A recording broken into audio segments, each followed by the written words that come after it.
And that was a look at the daily interbank forex rates from the Bank of Ghana. We want to begin with the central bank because it has assured that it is working to significantly shore up the country's international reserves before the end of the year. The governor, Dr. Ernest Addison, gave the assurance after announcing the policy rate, which was kept unchanged at 19%. George Raffe has more in this report. Ghana's international reserves ending June stood at $7.6 billion. However, when it comes to actual cash available or on net basis, the figure stands at $3.5 billion. This has led to concerns that the situation could get worse soon, looking at the current environment. But the governor of the Bank of Ghana maintains that the reserves should pick up strongly in the coming months. The numbers for me do not suggest that that would necessarily negatively affect our current level of reserves. As you are all aware, there has been an attempt to get some more foreign exchange from the loan which has just been passed by Parliament, 750 million, which hopefully should be coming in. And in the last quarter of the year, we are also expecting the annual cocoa syndication, hopefully this time 1.5 billion. I mean, if those transactions are concluded, that should also help to shore up the reserves of the central bank. So the outlook for reserves, I believe, are quite stable at this point. Dr. Ernest Addison was quick to add policies on inflation rate have been effective, hence the rate of increase slowing. We have seen a consistent decline in the monthly inflation rates. So we are convinced that the monetary policy actions that we have taken have had an effect, and we are seeing the rate of inflation, the pace at which inflation is going up, declining. That's very important. And therefore, we think that if we have not peaked, we probably should be peaking soon. On calls that the e-levy should be scrapped, this is what the governor had to say.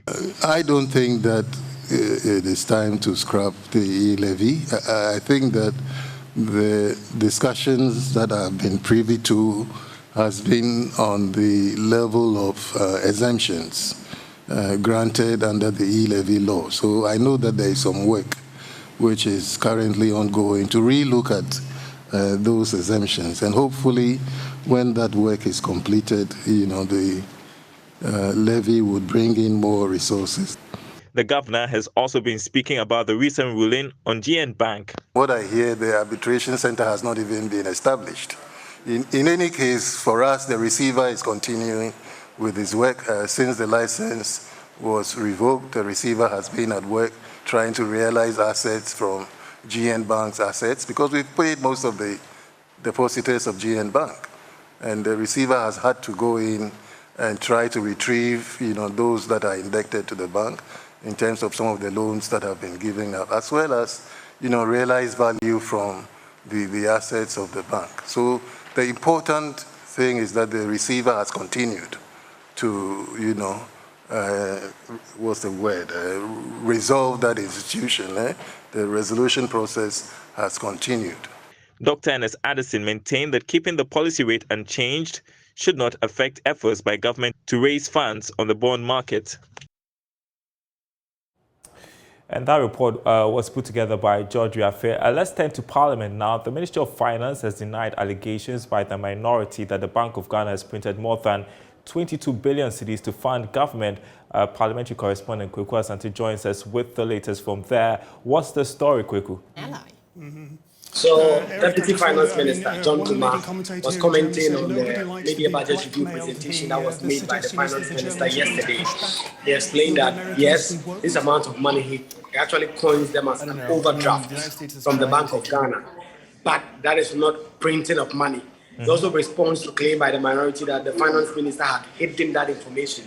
He says that cannot be true because the book or the data from which the minority is sourcing that fact is something that the Finance Minister himself presented to members of Parliament. And so that there's nothing that can be further from the truth that the Finance Minister has been hiding information and that he printed money. In fact, just now, the Deputy Minister just ended a press conference where he's been shedding some light on this information. But he says there's nothing to hide and that the information the minister provided is credible, that no amount of money, the 22 billion that is being alleged, has been printed. Is not the case. And Kwawu, we expect the MPs to debate the budget presented by the finance minister yesterday. Has that happened yet? Yes, so the first part of the debate has also concluded. Parliament has taken a suspension at the moment. The debate started with minority ranking member on the finance committee, Dr. Kwawu, accusing government of gross mismanagement and saying that government will not be able to access the international capital market in the next 24 months because of the down rating that Ghana has gotten. He has also been talking about the country's foreign reserves. He said that if government does not do something immediately to show that up, then Ghana may soon go the likes of the ways of Sri Lanka, among others. But the minority have been pushing back. So far, we've heard from Deputy Finance Minister John Kuma, we've heard from Kwawu, the chairman of the Finance Committee. We've also heard from the Ishiaso MP and a member of the Finance Committee, Dr. Stephen Amua, who have all been defending the government's management and the handling of the economy as strong and robust and as something that the country will be finding itself on a strong footing in the next few months. He says that the economy has been managed well and there's nothing the minority are claiming in terms of the management of the economy that is true. All right, Kwawu Asante live for us from Parliament. The latest from there, the Ministry of Finance denying allegations that the Bank of Ghana has printed more than 22 billion cedis to fund government. Well, let's stick with the media budget. Government has assured of strategies to improve efficiency in the use of expenditure to bridge the fiscal gap. Finance Minister Ken Ofori-Atta believes this will strongly bring back life to the economy. Here's more in this report. The country's economy is suffering from external and domestic shocks as a result of some supply chain disruptions occasioned by the COVID-19 and Russia invasion of Ukraine. According to the Finance Minister Ken Ofori-Atta, this is just a short-term hardship and all efforts are being made to strengthen efficiency in public expenditure. And hard work will overcome the current challenges that confront our nation.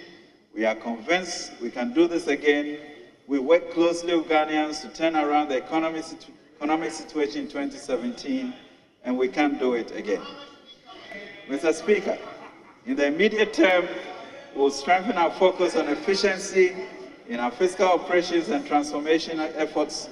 To this end, we are aggressively improving revenue mobilization by adopting more innovative and comprehensive approaches, including technology, rationalizing expenditures, adopting policies to address inflation, promoting production and improving productivity, including implementing the Ghana Cares and USAID programs, and exploring innovative financing as illustrated by the recently approved $750 million Afri-Exim facility. The Finance Minister also used the occasion to revise some of the fiscal targets downwards due to the change in the global economic environment. However, ranking member on the Finance Committee, Kwawu, believes the targets cannot be achieved. The fiscal deficit is approximately 6%. Only for the Minister of Finance, who has already done first half of the year fiscal deficit almost 6%, to tell us that by the end of the year, the fiscal deficit will be 6% again. How possible? How possible? At the time that you have revised your revenue down by 3.7 billion Ghana cedis. The House is expected to debate the statements on Tuesday during sitting. And as Kwawu Asante updated as the debate has begun today, while the Finance Minister, Ken Ofori-Atta, revised all macroeconomic targets, and there are concerns that managers of the economy will struggle considering the current economic environment. But Deputy Minister of Finance, Abno Sasari, says there is no cause for alarm. She has been speaking extensively to my colleague, George Afe. This discipline started at the beginning of the year when we announced initially a 20% cut, and then in March with the Russian-Ukraine war and the slow recovery of the world from the COVID-19 pandemic, then Cabinet asked that we do an additional 10%. And so in all, we did about 30%. We introduced cuts in our expenditures, especially the discretionary ones. And you can all see that it is as a result of that that we have seen some containment in the expenditure numbers. Usually around this time, our expenditures are always above the targeted amounts. But clearly today you saw that there was some containment. Though we said that for Q1, Q2, we're hoping to have spent about 62 billion on expenditure. You saw us doing it within 61 billion. And then you saw us, okay, we have revised the growth numbers. Clearly, we all know around the world and everything, because of these two clear issues, growth rate around the world has been revised, and Ghana is no exception. And so that is what, but as I said, we're going to make sure that we address the pertinent things that at least will churn out some growth, because clearly we also need to, put out things that will help us grow the economy, because we believe in that one with the Obatampa program, that's a Ghana Cares program. We are hoping that we will be able to start the You Start program in September, where we will engage a number of the youth to help them, one, build their capacity, and also to help them give them something to start up their own businesses. We believe that will also revive the economy. Again, we also saw us making sure that we cushion workers against all those forces that have affected workers in a way, with the 15% COLA that we granted workers. And at the same time, government is continuing with some of its flagship programs that we believe will help, one, make sure that nobody is left behind, and that will, in the long run, improve on our security issues. Because when you come out with inclusive initiatives, no one is left behind, and everybody feels a part and parcel of it, and so it helps build the economy, and also in terms of our security. Let's come to this expenditure containment. Was it more of, let me use the word, force majeure because revenues are not good, IMF program, or you think that really this is the time to be prudent to the expenditure? George, we began this program way before we announced negotiations with the IMF. From the beginning of the 2022 budget, we realized that our debt levels had gone up, and so we needed to bring it to a sustainable level. And we asked ourselves, what can we do to make sure we bring these debts to a sustainable level? Increase revenue and adjust our expenditures to fit into what we do, or what we are able to raise through debts and then through taxes. And that is what we began, and that is what is bearing the fruits, the fruits you are seeing now. Isn't it a big gamble? Some would ask that there was an opportunity for you to do supplementary budget because of some revenue that has come in. How are you going to fund COLA? I know the minister talked about it. How are you going to fund the interest payment? Isn't that a big gamble, Honorable? Let me tell you, like I said, the 30% cut in expenditures, in discretionary expenditures, brought us some savings. And that is what we are using to prop up the increase in interest payments, and at the same time, the COLA amounts that government has committed to. So it has nothing to do with we taking advantage of any supplementary. We are still within the appropriation of 145 billion Ghana cedis, and that is what we are doing, and that's how come we did not come up with any supplementary. What is going to happen to the extra petroleum revenue that has come in? There have been several arguments that use it to cushion us and all the rest. Our revenue numbers for 2022 is 100.5 billion. And we are not there yet. So you cannot see it as a windfall. Yes.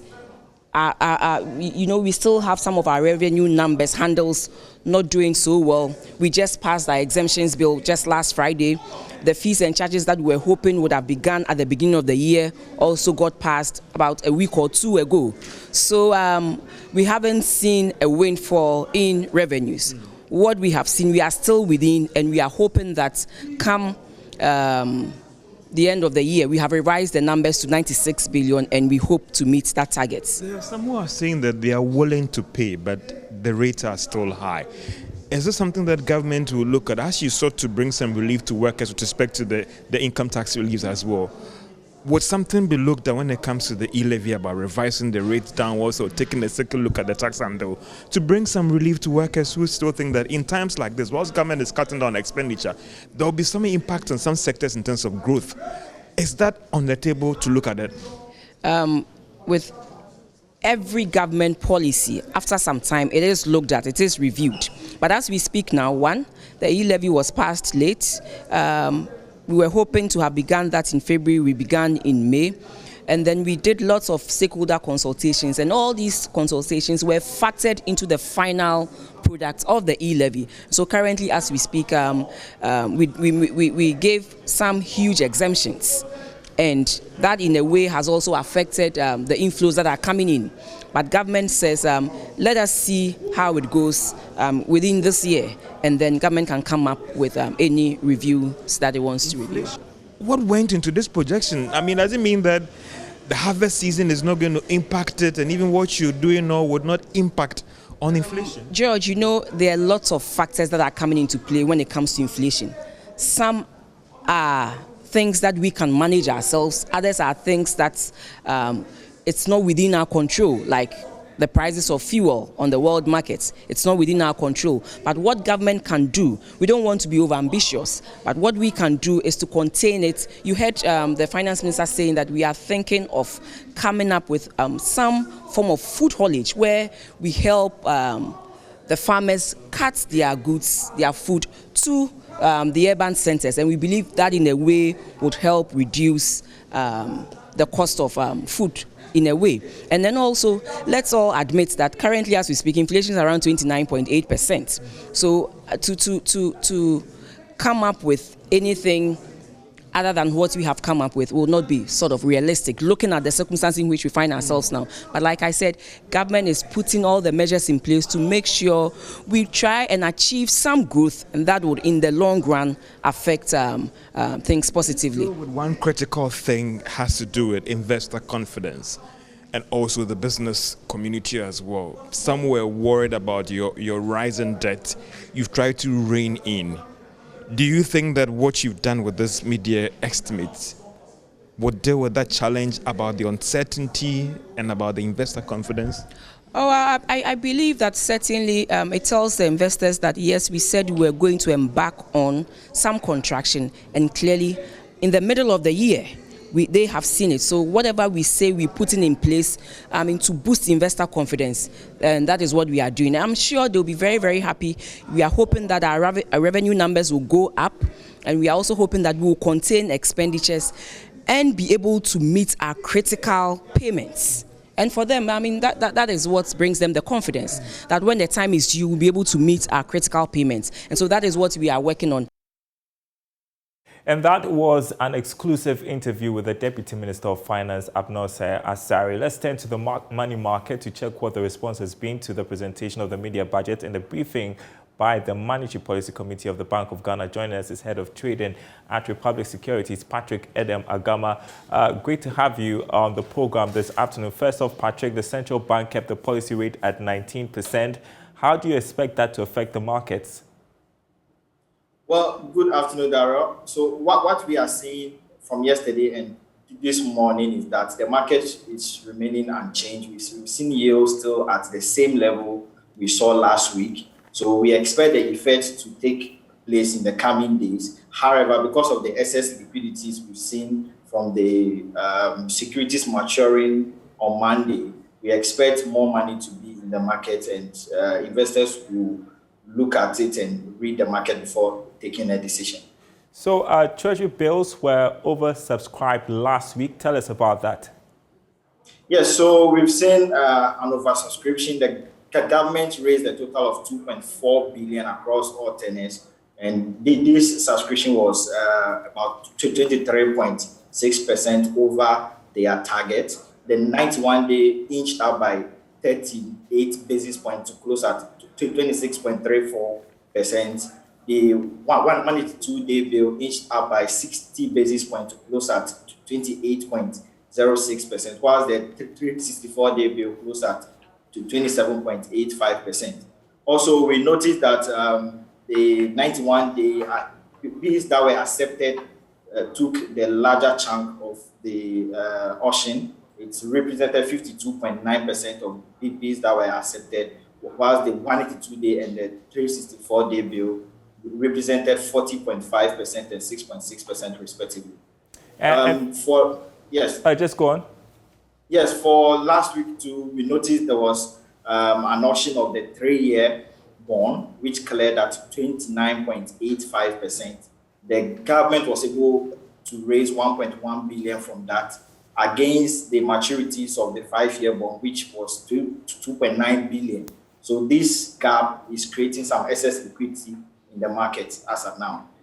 There was also a 5-year domestic bond tapping that cleared at 9%. The government was able to raise about $81.24 million US dollars. I was going to ask you about interest rates going up, following the rising inflation rate. Just wanted to know how significantly the rates are going up. Well, since most investors have already predicted this movement, we are seeing the rates go up very slowly. And this trend has been occurring for some weeks now, and we expect it to occur since investors are also predicting inflation. The next inflation will be slightly higher. So interest rates are moving up, but at a very, very, very slow pace.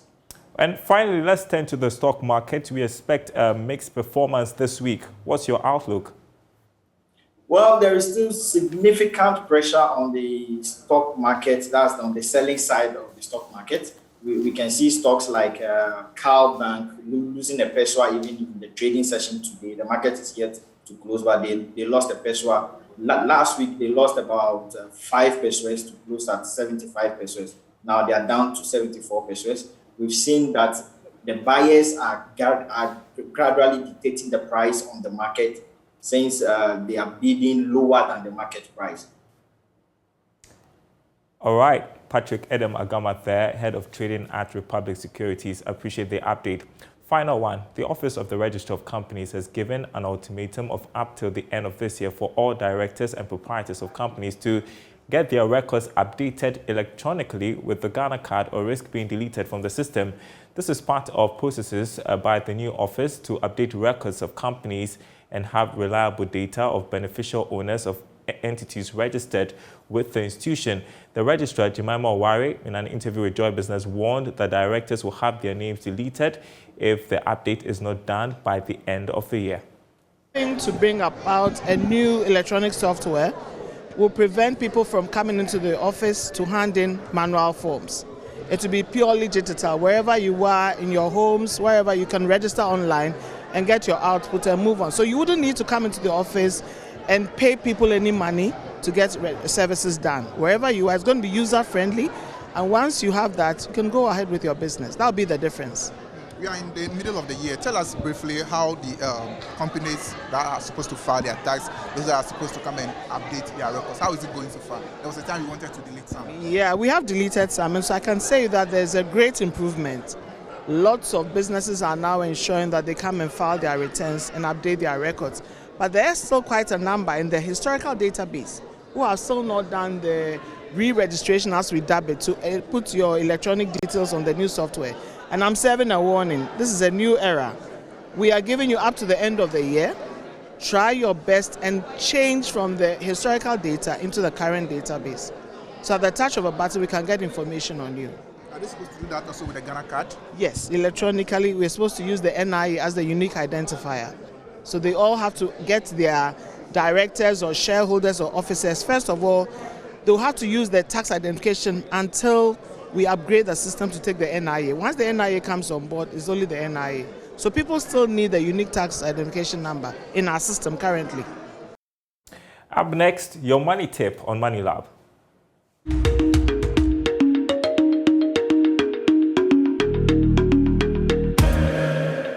Hello everyone, and welcome once again to Money Lab.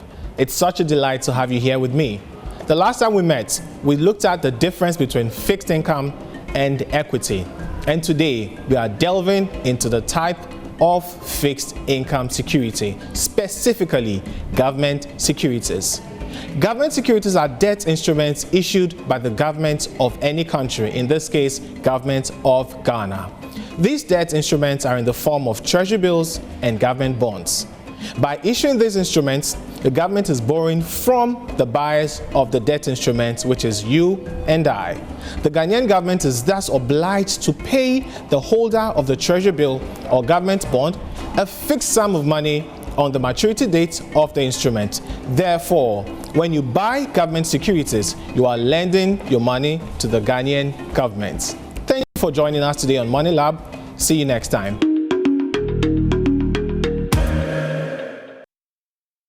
And that's our program this afternoon. More news on our website, myjoyonline.com/business. You get the day's latest from over there. My name is Daryl. We will be back same time tomorrow. Goodbye.